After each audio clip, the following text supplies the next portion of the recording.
Bonjour, je vais vous présenter aujourd'hui le HTC Evo 3D, le premier smartphone HTC 3D, donc avec deux objectifs ici de 5 mégapixels, donc on voit ici 3D High Definition Digital Imaging, donc qui enregistre aussi des vidéos en 3D, on va le voir tout à l'heure. Donc on a une finition un peu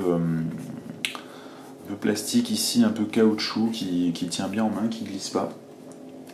C'est assez agréable. On va tout de suite faire le tour de l'appareil. Et donc ici on a un bouton, un déclencheur pour l'appareil photo en fait, donc sur lequel on peut appuyer à mi-course ou à fond. Donc c'est assez pratique.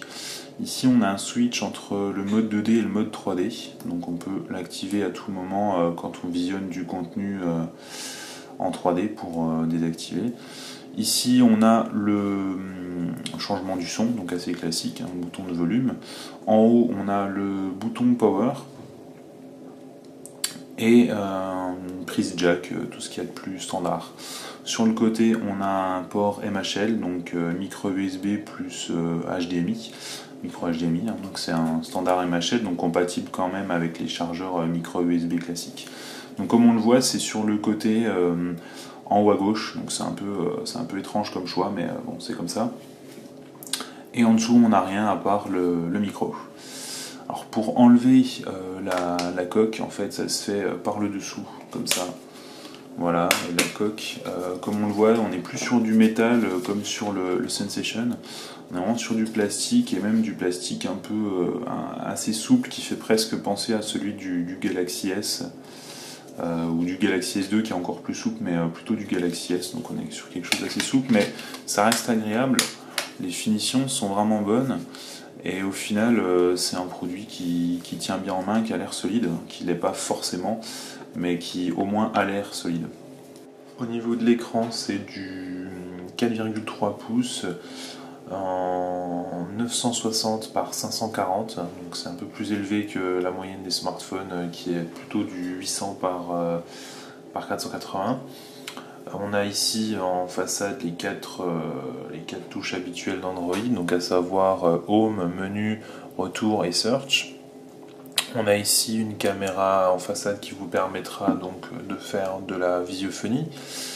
Et donc ici deux appareils photo de 5 mégapixels avec, donc comme je l'ai dit, la fonction 3D, l'enregistrement en 720p et donc un flash dual LED. Voilà, on va tout de suite allumer le smartphone. Alors là il n'y a pas de carte SIM, mais j'ai internet, j'ai Wi-Fi. On est ici sur l'interface Sense bien connue de HTC, qui caractérise les smartphones. Alors c'est un peu dommage parce qu'en fait on a un peu une sensation de 3D en fait, comme on le voit ici. En fait on a les éléments qui se décollent les uns des autres, pareil ici au niveau de l'heure, avant de retomber en fait au même niveau, mais en fait on n'a pas d'effet 3D, c'est à dire qu'on a l'impression que, mais en fait HTC n'a pas ajouté d'effet 3D, donc en fait c'est exactement la même interface que sur un HTC Sensation. En fait on a les mêmes effets 3D au niveau des contacts. Là si vous voulez, vous avez exactement la même chose, le même effet. Finalement la 3D de l'écran de l'Evo 3D ne rajoute rien finalement, donc c'est un peu dommage. Ensuite on est sur la même technologie que la 3DS, donc en effet il n'y a pas besoin de lunettes. Par contre la 3D n'est visible que en mode paysage, donc en portrait impossible de voir la moindre 3D. Donc c'est pour ça que par exemple quand on lance la galerie d'applications, on n'a aucun effet 3D non plus. Il faudra soit voir la 3D soit en prenant des photos ou des vidéos, ou en regardant des photos ou des vidéos. Donc c'est simple, hein, il n'y a vraiment que ces quatre choses là, à moins que vous ayez des jeux, mais pour l'instant pour l'Evo 3D il n'y en a pas de base, il n'y en a pas installé. Donc c'est un peu dommage, d'autant plus que des concurrents comme LG par exemple ont refait les menus d'Android, ont refait une partie des menus en 3D. Ils ont refait, ils ont intégré des jeux en 3D et un peu plus de contenu que sur cet Evo 3D. Donc c'est un peu dommage à ce niveau-là. Là, je vais tout de suite vous montrer quelques photos et vidéos que j'ai prises. Voilà, donc là, alors évidemment, vous allez pas voir grand chose sur la vidéo puisque c'est enregistré en 2D, mais on voit bien que l'image se déforme, ce qui donne au final un peu une notion de relief, il faut le dire. Donc là, quand on est bien en face, par exemple, moi, au niveau de mes yeux, je suis vraiment en face. Là, ça rend à peu près bien, mais en fait, il faut préciser quand même que le rendu est meilleur quand on prend des photos de loin. Donc, c'est-à-dire qu'en macro, ça rend pas très bien parce que l'espace entre les deux objectifs ne s'y prête pas. Par contre, il faut savoir que quand on est un peu plus loin, l'effet est un peu meilleur en fait. Voilà, donc là, j'ai pas vraiment beaucoup de photos. On va tout de suite en prendre, ou sinon plutôt consulter peut-être des images qui seraient en 3D. Voilà, alors là, tout de suite, c'est une vidéo qui est faite pour, donc on voit un peu mieux, mais honnêtement, même de face, donc là par exemple, moi je suis vraiment bien en face, ça fait un peu mal aux yeux en fait, on sait pas trop comment se mettre, on a toujours un peu une image dédoublée, et honnêtement, c'est pas agréable. Alors en fait, vous aurez aussi peut-être remarqué que la 3D n'est pas active quand on défile d'une vidéo à l'autre, d'une photo à l'autre. Par exemple, là, tout est en 2D. Et en fait, quand je vais relâcher, là, hop, ça passe en 3D. Donc là, ça repasse en 2D. Et là, hop, en 3D. Donc on a un petit temps de latence comme ça qui n'est pas non plus très très désagréable, mais c'est pas super non plus. Voilà, donc on a des petits effets, mais c'est rien d'extraordinaire, on va dire. Sur celle-ci est pas mal. Celle-ci est pas mal, on voit clairement que ces deux cactus-là, celui-ci et celui-ci, sont clairement devant les autres. Mais bon, c'est plus... disons que l'effet est là, mais c'est tellement compliqué d'être au bon endroit, de bien regarder, qu'au final c'est pas ultra agréable quoi. Donc ça c'est un peu une conclusion qu'on verra sur la suite, qu'on va essayer de confirmer par la suite. Mais on va tout d'abord lancer la capture de photos et vidéos. Qu'on peut d'ailleurs, plutôt que de passer par les menus, qu'on peut d'ailleurs lancer tout simplement via le bouton ici, comme j'ai dit tout à l'heure. Hop, une simple pression lance automatiquement l'application photo. Là ça n'a pas fonctionné, il faut rester appuyé une seconde en fait, il ne faut pas faire juste un appui, bref. Voilà, donc là du coup on a la vidéo, alors je vais essayer de filmer quelque chose, voilà. Donc là on a un objet, alors comme vous le voyez peut-être en fait, on le voit un peu en double sur la vidéo puisque évidemment on ne filme pas en 3D. Donc là je vais aller dans les paramètres pour voir un peu, donc au niveau des paramètres, hein, c'est du classique. Tout ce qu'il y a de plus courant chez HTC en tout cas au niveau de cette interface. Alors pour le switch en fait 2D 3D, comme je le disais, on a un bouton là en fait, voilà, qui permet, donc là on est en 2D, et là hop, en quelques secondes ça passe en 3D. Alors c'est pas immédiat hein, comme on le voit, mais en quelques secondes ça passe en 2D. Et donc là tout de suite on a plus de paramètres comme la qualité de la vidéo. Donc on peut filmer comme on le voit en 720p mais pas en Full HD. C'est un peu étrange dans la mesure où le Sensation est capable de filmer en Full HD. Je ne vais pas le montrer là, hein, mais le Sensation est capable de filmer en Full HD. Et le Evo 3D, même avec un seul capteur, donc en 2D, n'est pas capable de ça. Donc bon, c'est un peu dommage. Et en fait, quand on passe en 3D, on a carrément plus d'options à ce niveau-là, comme on le voit. Là, on n'a pas de résolution, on ne peut pas choisir. Donc en fait, c'est 720p obligatoire, ni plus ni moins, quoi. Donc c'est un peu dommage. Alors, je vais tout de suite lancer l'enregistrement d'une vidéo. Alors là, évidemment, on va pas voir grand chose. C'est pas évident de filmer, de se filmer en train de filmer, quoi. C'est vraiment pas facile. Voilà. Donc là, on devrait voir qu'il est devant les plans arrière. Voilà. Hop. Hop, une fois de plus j'arrête avec ce bouton. Et donc là on va visionner la vidéo. Voilà, alors là en fait pour tout vous dire on voit assez mal le 3D même en regardant bien en face à une bonne distance, parce qu'en fait je filme de trop près. Donc comme je le disais tout à l'heure, hein, l'effet est meilleur quand on filme des choses, des objets loin, du fait de la distance entre les deux objectifs. Donc du coup je mettrai des exemples de photos et vidéos sur mon blog, et donc des vidéos en 3D sur YouTube pour ceux qui peuvent les consulter en 3D, pour bien que vous vous rendiez compte un peu du rendu. D'ailleurs, en parlant de YouTube, on est capable normalement de visionner des vidéos en 3D. On verra peut-être plus ou moins sur la vidéo qu'en fait c'est un peu... il y a deux images différentes. Par contre, le rendu est clairement pas très...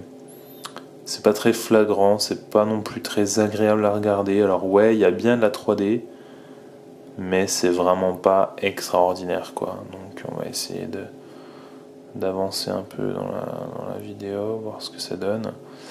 Mais c'est vraiment pas extraordinaire, et en fait on a toujours un peu du mal évidemment de trouver du contenu en 3D en fait sur YouTube. Ça c'était pour le côté 3D du smartphone, puisque c'est vraiment la caractéristique principale. Après ça reste quand même un smartphone Android classique, je dirais. Donc au niveau de la version de l'OS, on est sur du 2.3.4, donc la dernière mise à jour, 2.3.5, hein, mais on est sur du 2.3.4, donc avec l'apport principal de cette version, c'est la visio sur Gtalk, enfin, entre autres apports, et donc avec la surcouche Sense, on l'a vu dans sa dernière version, la version 3. Juste pour vous montrer un peu au niveau du browser quand même, parce que c'est pas évident de faire un test de smartphone sans naviguer un peu sur internet. Alors par exemple l'affichage de mon blog, donc là le site n'est pas en cache, il est un peu lourd et il n'est pas en cache, et comme on va le voir c'est relativement rapide du moment qu'on a une connexion à peu près correcte. Donc là pourtant je suis sur un hotspot Wi-Fi, hein, donc en fait c'est mon Sensation qui fait hotspot, donc même si je suis connecté en Wi-Fi, on est sur du débit 3G, et comme on le voit, ça charge quand même correctement, c'est fluide, ça descend de manière fluide, alors que le chargement de la page n'est pas complet, ça reste quand même relativement fluide. Si j'ouvre une image, ça s'affiche correctement, donc ça c'est le Lightbox qui fonctionne. Les vidéos, si j'essaye d'en ouvrir une, il y en avait une là, si j'essaye d'en ouvrir une en fait, elle va s'afficher de base dans le navigateur, voilà, donc là je peux la lire dans le navigateur, et un clic supplémentaire, voilà, un clic supplémentaire, elle est en plein écran ici. Et là après il me suffit de la lire. Alors là évidemment c'est un peu lent puisque on n'a pas forcément un très très bon réseau. Voilà, et comme on le voit ça se lit sans trop de problèmes. Ça c'est pas une HD, mais voilà, ça se lit sans trop de problèmes. Par contre les vidéos en HD, il faudra être sur YouTube pour les visionner un peu mieux, parce que sinon ça saccade. Si on augmente un peu trop la qualité, ça saccade clairement. Voilà, pour aller sur un autre site connu.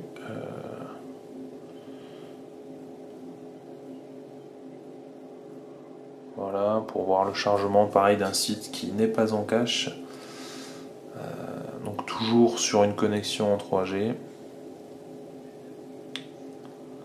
Avec pas mal de pubs en flash et autres. Oui, alors ça c'est la petite page d'accueil qui s'affiche avant le site dans certains cas. Voilà, donc comme on le voit là, ça s'affiche bien, ça fit bien la page, c'est bien, on n'a pas de scroll horizontal. Par contre c'est un petit peu saccadé quand même, on voit que c'est pas ultra fluide. Le zoom sur une partie se passe bien. Par contre, on voit que c'est pas resizé automatiquement en fait. Donc si je zoome sur une partie, là je suis en train de charger la page. Si je zoome sur une partie, en fait, le texte va pas dans tous les cas revenir à zéro, enfin se réaligner, je veux dire, comme ça le faisait dans certains cas. Voilà, là ça le fait pour les pages principales parce que c'est codé correctement. Ça c'est encore une pub. Mais par contre, ça le fera pas dans tous les cas. Mais ça dépend plus de la façon dont a été prévu le site plutôt que du smartphone en lui-même. Donc à ce niveau-là, on va dire que ça va, puisque là, dans tous les cas, le texte prend tout ce qu'il y a de plus large, et si je zoome encore c'est pareil, si je zoome encore c'est pareil, enfin voilà, vous aurez jamais de scroll horizontal en fait, vous aurez toujours votre texte bien aligné, quel que soit le zoom que vous avez. Voilà, un petit tour sur le market, donc on n'a pas encore la dernière version du market sortie, comme on pourra voir sur les Nexus S à jour, par exemple, donc on a encore le market dans cette version-là, et pas celui sur fond noir avec deux colonnes. On a, petit détail, on a le raccourci Mes applications qui est remplacé par un HTC qui est en fait des recommandations, une sorte de best-of, hein, c'est pas ultra utile. Et donc du coup pour accéder à Mes applications, c'est ici, il suffit de faire menu, Mes applications, et donc là on a la liste des applications installées sur le device. Alors là j'ai pas grand chose. Voilà, donc que dire d'autre, un mot quand même sur la qualité des photos et des vidéos en 2D, puisqu'on va pas forcément faire que de la 3D avec. Donc là encore, je mettrai des exemples de vidéos non réencodées sur mon site, genre celle-ci par exemple. Je mettrai ça sur mon blog pour qu'on voit un peu la qualité qu'il y a. Comme on le voit là, ça saccade un peu en fait.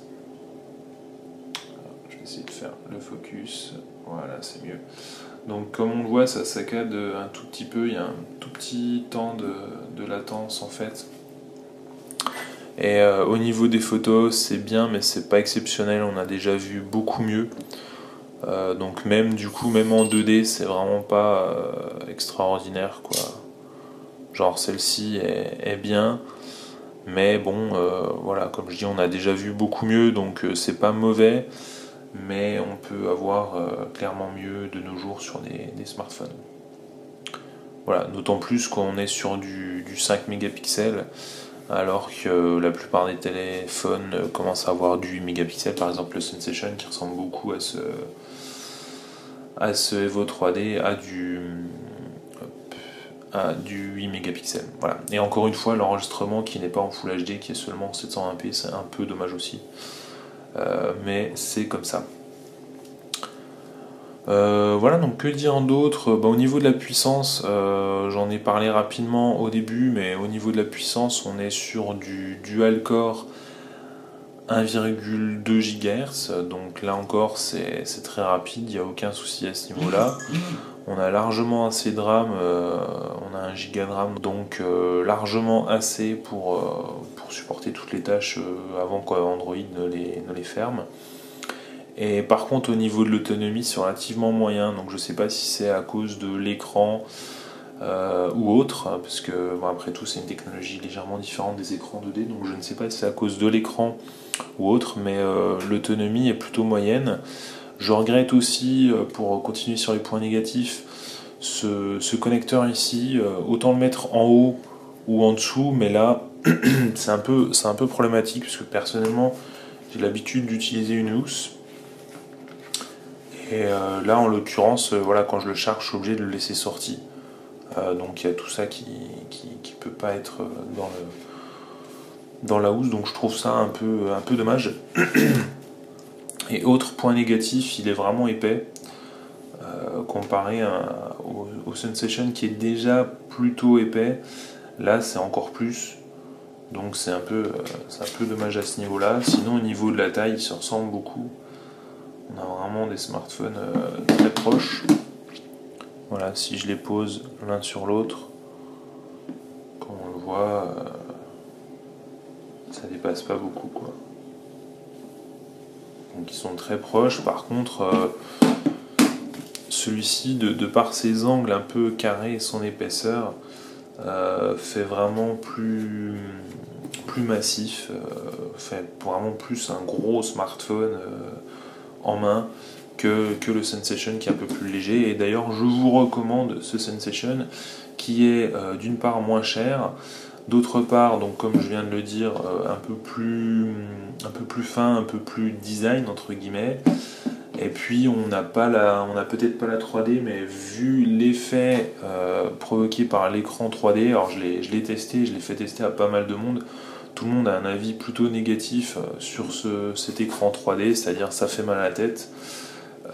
C'est pas agréable à regarder, on est toujours en train de se repositionner, etc.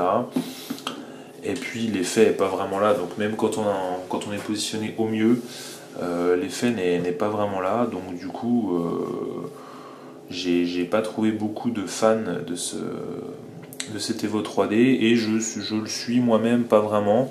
Par contre, j'apprécie beaucoup le retour du bouton pour déclencheur de photo, parce que ça on le retrouve pas sur la plupart des smartphones actuels comme sur le Sensation.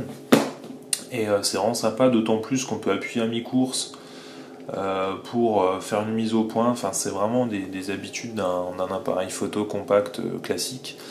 Donc ça, c'est vraiment un point fort pour HTC. Par contre, dommage que l'optique ne suive pas. Donc l'appareil est moyen en 3D, mais aussi en 2D. La vidéo est limitée à du 720p. Et voilà, donc ça c'est pour les points négatifs. Au niveau des points forts, bon bah voilà, c'est la 3D, clairement. C'est l'un des deux seuls smartphones au monde à faire 3D, donc avec le HTC Optimus 3D qui sera en test très bientôt.